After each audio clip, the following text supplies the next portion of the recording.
One of my sons used to be so scared of the dark when he was much younger. In fact, he won't dare to sleep in the dark all by himself.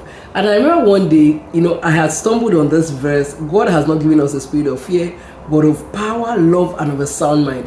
And I shared it with him. And I said to him, anytime you're scared, just look at the verse and know that God, God has you covered.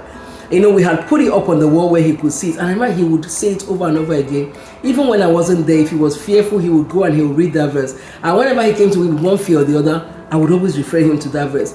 I noticed that after a while, that verse began to take root in him, and fear could not have a hold on him any longer.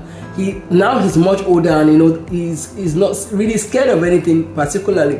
Why am I sharing this? I find that in the same way, fear would often come calling, and try and stop us from the things that God has called us to do.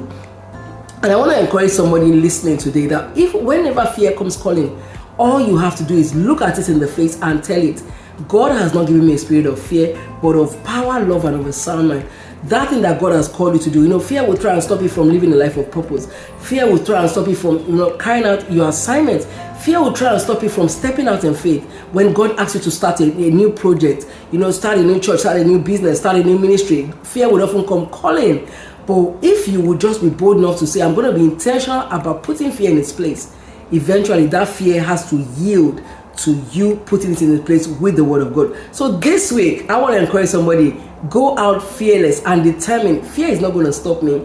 Everything God has called me to do, I'm going to do it. I'm going to succeed in it. I'm going to excel in it. As I put fear in its place, declaring, God has not given me a spirit of fear, but of power, love, and of a sound mind. Have a fearless week ahead.